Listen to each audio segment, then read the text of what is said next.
Assalamualaikum warahmatullahi wabarakatuh. Selamat pagi, selamat siang untuk teman-teman semua. Semoga selalu dalam lindungan Allah Subhanahu wa taala.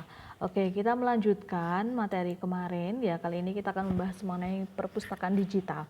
Tak lain preservasi dan konservasi pasti ada setelah kita belajar mengenai pendigitalisasian, maka hari ini kita membahas mengenai perpustakaan digital. Bahwa pada sebagai awal sebelum kita ke pembahasan, bahwa tahun 1980 fungsi-fungsi perpustakaan telah terotomasi melalui perangkat komputer. Namun hanya pada lembaga-lembaga besar yang terpenuhi seperti itu, karena mengingat biaya investasi yang tinggi seperti itu ya. Misalnya pada Library of Congress yang ada di Amerika Serikat, kemudian di negara-negara lain yang sudah memberikan fungsi-fungsi perpustakaan yang terotomasi seperti itu.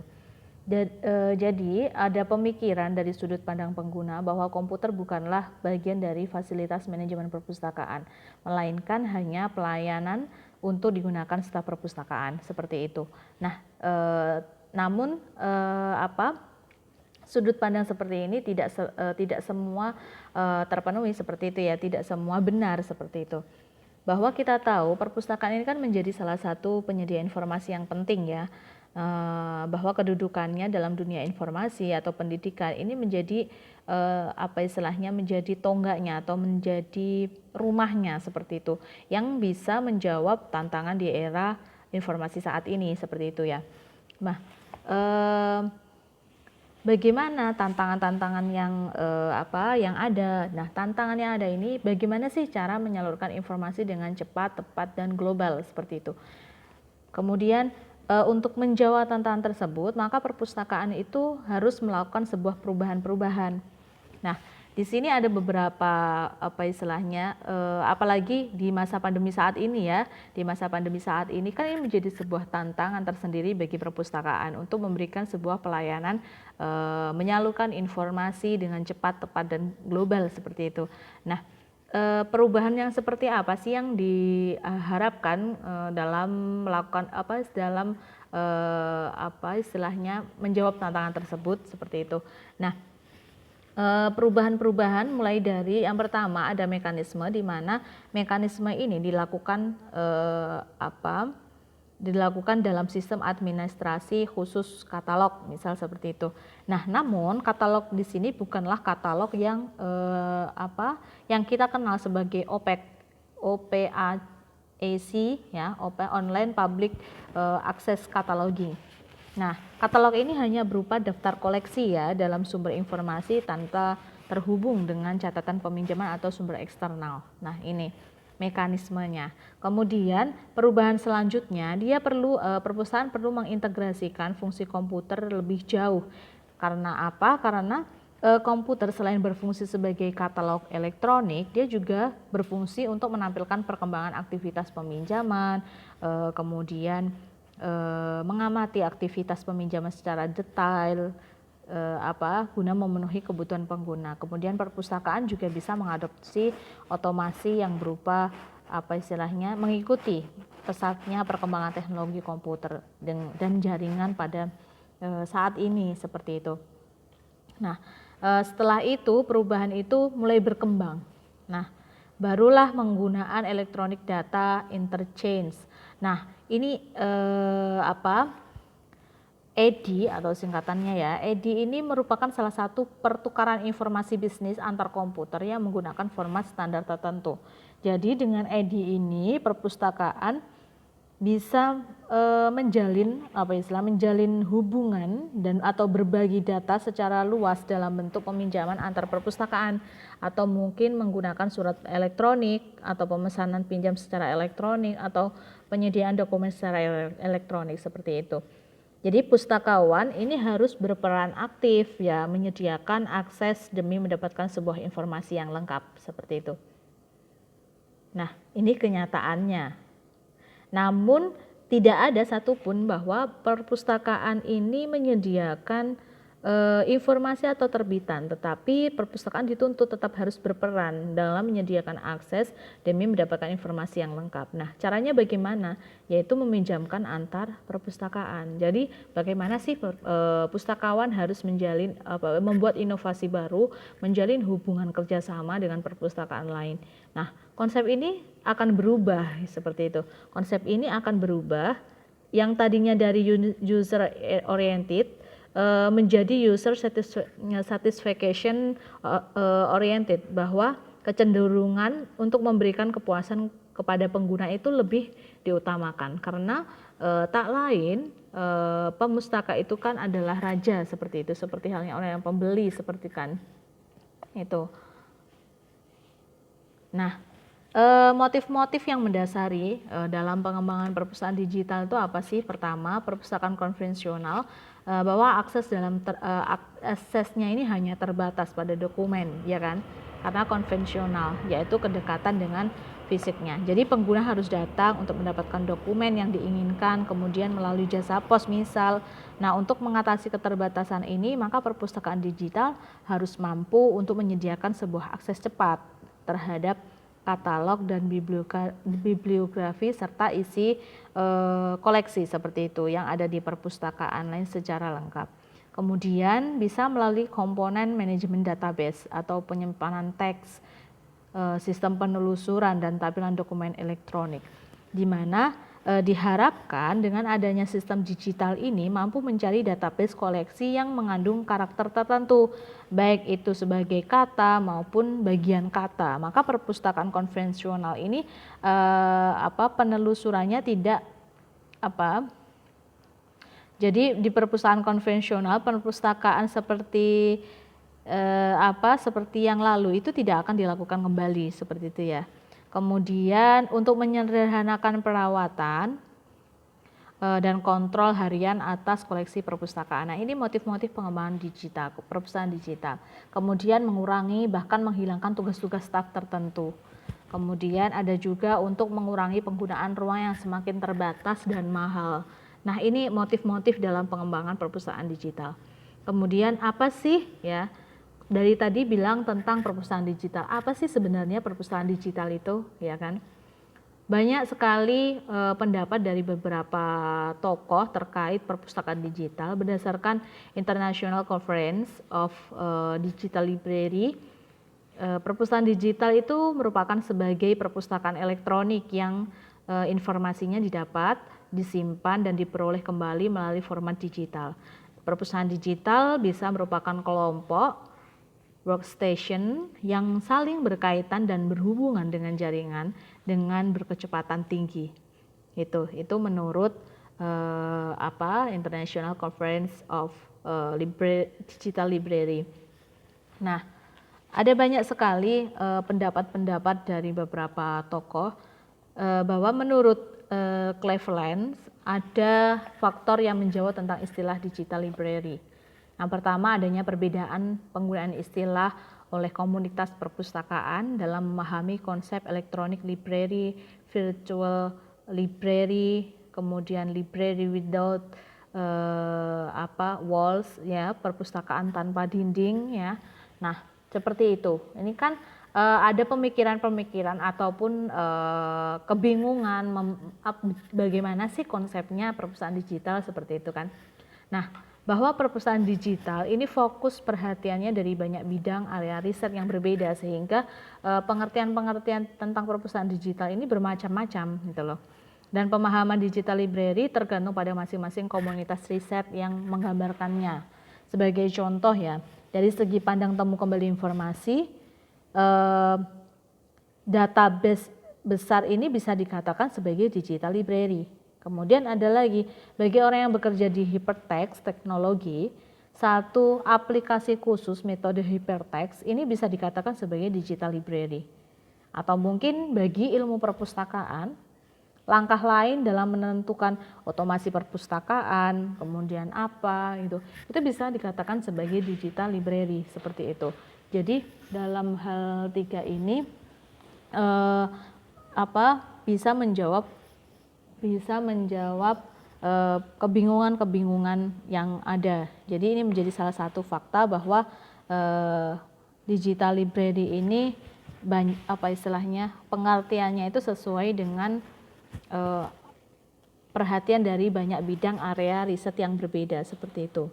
Kemudian banyak yang menganggap bahwa digital library ini merupakan World Wide Web atau bisa dikatakan sebagai web yang merupakan salah satu pengumpulan ribuan dokumen. Nah, namun pernyataan tersebut ini disanggah oleh pernyataan lain bahwa digital library ini bukan sekedar internet ataupun akses di dalam sumber informasi seperti itu. Nah, bahwa perpustakaan yang menurut dari sudut pustakawan sebagai titik awal mengasumsi bahwasanya digital libraries ini adalah perpustakaan dengan maksud, fungsi, dan tujuan yang sama seperti perpustakaan tradisional, yakni manajemen, pengembangan, koleksi, analisis subjek, kemudian pembuatan indeks, ketersediaan akses, sisi referensi, dan preservasi. Nah, ini bisa menurut Cleveland ini bisa dikatakan sebagai digital libraries gitu. Nah, jadi dari beberapa pengertian-pengertian atau pendapat seseorang terkait digital libraries bisa digarisbawahi bahwasanya digital libraries atau perpustakaan digital ini merupakan suatu perpustakaan yang menyimpan data baik itu buku, tulisan, gambar, suara dalam bentuk file melalui JARCOM, jaringan komunikasi. Nah, istilah digital library ini mengandung pengertian sama dengan electronic library atau virtual library. Nah, istilah yang sering muncul baik itu di seminar, konferensi ataupun yang lainnya, ini adalah digital library atau digitalisasi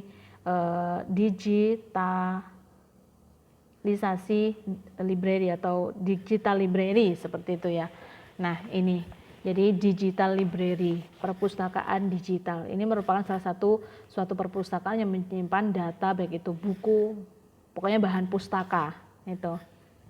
Nah, apa sih tujuan perpustakaan digital? Bahwa menurut Association of Research Libraries menyatakan bahwasanya tujuan perpustakaan itu melancarkan pengembangan yang sistematis tentang cara pengumpulan, penyimpan dan pengorganisasian informasi dan pengetahuan dalam format digital. Kemudian dapat mengirimkan informasi yang hemat, efisien di semua sektor, kemudian mendorong upaya kerjasama yang sangat mempengaruhi investasi pada sumber-sumber penelitian dan JARCOM, jaringan komunikasi, kemudian dapat memperkuat komunikasi dan kerjasama dalam penelitian, perdagangan, pemerintahan, dan lingkungan pendidikan, kemudian mengadakan peran kepemimpinan internasional pada generasi berikutnya, dan menyebarkan pengetahuan ke dalam wilayah strategi yang penting. Kemudian yang terakhir ada memperbesar kesempatan belajar sepanjang hayat. Jadi dengan adanya perpustakaan digital ini sebenarnya dapat mempermudah dan memperlancar pengembangan secara sistematis koleksi atau bahan pustaka yang tersimpan di situ. Nah, apa sih peran perpustakaan digital ya? Menurut Ismail Fahmi bahwa perpustakaan digital ini berperan sebagai penyedia informasi, penyedia layanan informasi, pengguna informasi dengan memanfaatkan jaringan dan teknologi digital. Bahwa perlu ditekankan, perpustakaan ini tidak hanya berkenaan dengan manajemen pengetahuan, knowledge management dan informasi saja, namun semuanya ini yang berhubungan dengan perpustakaan digital. Nah, tantangan bagi pustakawan adalah untuk bagaimana sih pustakawan itu bisa memahami, menentukan posisinya dalam proses perubahan dan beralih dari pemikiran perpustakaan sebagai ruang fisik semata ke suatu kenyataan yang baru bahwa perpustakaan ini sebagai organisasi yang harus mengembangkan jenis layanan informasi digital. Seperti halnya kejadian di era saat ini, COVID ya kan. Dengan adanya pandemi saat ini, maka manajemen perubahan itu terjadi, sehingga ini menjadi sebuah tantangan bagi pustakawan dalam memberikan pelayanan perpustakaan sebagai salah satu penyedia atau penyalur informasi. Nah, ini menjadi sebuah tantangan bagi pustakawan. Kemudian manfaat perpustakaan digital ini pertama meningkatkan layanan perpustakaan yang berbasis kebutuhan pengguna, kemudian perkembangan teknologi informasi, yang kedua untuk memperluas jaringan informasi yang pada gilirannya akan mempermudah akses ke dalam sumber-sumber informasi apapun dan jenisnya. Kemudian bahwa dengan adanya perpustakaan digital ini bisa kebutuhan dan pelestarian informasi ini akan lebih baik seperti itu loh. Selain itu juga dapat meningkatkan pengembangan secara sistematis. Nah, sehingga hal ini menciptakan sistem terintegrasi lebih luas, terjangkau dan mudah diakses oleh seluruh pengguna dimanapun, kapanpun dan berada. Seperti halnya saat ini perkuliahan daring PJJ ya kan. Meskipun melalui online, teman-teman bisa mengakses, gitu kan, bisa mengakses e-learning dari rumah, disambi dengan tidur ataupun makan ataupun ngapain, gitu kan. Nah ini menjadi salah satu ini bisa dikatakan perpustakaan digital yang menyimpan berbagai informasi-informasi. Nah itu. Nah, ini manfaat perpustakaan digital. Nah, kemudian manfaat bagi pengguna perpustakaan itu apa? Bagi pemustaka, bagi teman-teman gitu kan. Yang pertama mengatasi keterbatasan waktu, kemudian mengatasi keterbatasan tempat, memperoleh informasi yang paling baru dan cepat, mempermudah akses informasi dari berbagai sumber, kemudian mempermudah untuk pemindahan dan mengubah bentuk untuk kepentingan presentasi atau sebagainya, atau membantu mengerjakan tugas seperti itu. Nah, bagi pustakawan manfaatnya yaitu dapat memperingan pekerjaan, kemudian meningkatkan layanan, kemudian tidak memerlukan gedung dan ruang yang besar, dan yang terakhir agar menumbuhkan rasa bangga. Wah, ini loh, perpustakaan sudah melakukan kegiatan ataupun melakukan sudah menerapkan perpustakaan digital yang dijalankan oleh pustakawan. Nah, ini kan menjadi rasa yang bahagia ya buat pustakawan. Itu. Nah, kemudian penerapan perpustakaan digital pertama adalah mengembangkan sistem otomasi. Nah, mengembangkan sistem otomasi di sini. Sistem otomasi perpustakaan ini kan dapat menjadi bagian dari digital library, karena melalui sistem otomasi ini mungkin perpustakaan dapat menampilkan sebuah sistem layanan yang berbasis elektronik yang memungkinkan nanti berbagai macam kemudahan dalam pengelolaan objek informasi ini bisa tercapai. Nah, kemudian otomasi perpustakaan ini dapat berguna bagi seluruh pengguna perpustakaan seperti pustakawan, manajemen, pengguna, dan lain-lain. Nah, inilah pengembangan sistem otomasi perpustakaan. Contohnya ada OPEC, nah penggunaan sistem penelusuran informasi atau kemudian penggunaan sistem informasi ini bisa dilakukan dalam rangka menerapkan konsep digital library, yaitu adanya sebuah sistem informasi online, bisa menggunakan internet, web, website ataupun yang lainnya. Nah, ini seperti itu. Kemudian pengembangan koleksi digital. Nah, tahap ini bisa dikatakan membangun koleksi digital. Membangun koleksi digital ini menurut Cleveland dapat dilakukan bahwa ada 3 hal yang penting, ada digitasi, kemudian pengadaan karya digital asli, dan akses ke dalam sumber-sumber eksternal. Contohnya apa sih? Ada jurnal elektronik, buku elektronik, database online, kemudian yang lainnya. Seperti halnya kalau di perpustakaan IAIN Tulungagung ini ada e-books, terus kemudian ada EBSCO. Nah, ini kan kumpulan jurnal, e-jurnal dan e-books itu. Nah, ini pengembangan koleksi digital. Nah, faktor-faktor yang perlu dipertimbangkan dalam membangun perpustakaan digital itu apa sih? Pertama, harus menganalisis kebutuhan. Ini Ini menjadi tahap awal pertanyaan yang muncul, apakah perpustakaan digital ini memang diperlukan? Nah, ini sebuah pertanyaan. Nah, untuk menjawab pertanyaan ini kita tidak dapat menjawab hanya berdasarkan perkiraan semata, tetapi harus diadakan sebuah studi untuk menentukan kebutuhan istilahnya untuk menilai analisis kebutuhannya. Bahwa analisis kebutuhan ini tidak dilakukan dan dijawab dalam positif saja, namun juga kita harus memikirkan efek negatifnya juga. Nah, tujuan ini harus didasarkan pada visi dan misi perpustakaan yang ada. Jadi analisis kebutuhan ini harus seimbang. Nah, apa sih visi misinya perpustakaan ini? Setelah kita tahu bahwasanya mengarah kepada perpustakaan digital, maka kita bisa menganalisis kebutuhannya. Wah, ini dengan adanya pandemi saat ini, maka diperlukan adanya perpustakaan digital seperti itu. Nah, kemudian studi kelayakan. Nah, ini berkaitan dengan technical feasible, kemudian economically profitable, kemudian socially acceptable. Nah, ini ketiga ini menjadi hal yang penting. Apakah secara teknis layak adanya perpustakaan digital untuk perpustakaan yang di IAIN Tulungagung seperti itu? Apakah secara ekonomi ini menguntungkan bagi perpustakaan ataupun bagi Civitas Akademika? Kemudian secara sosial apakah dapat diterima oleh seluruh pengguna yang ada di Civitas Akademika?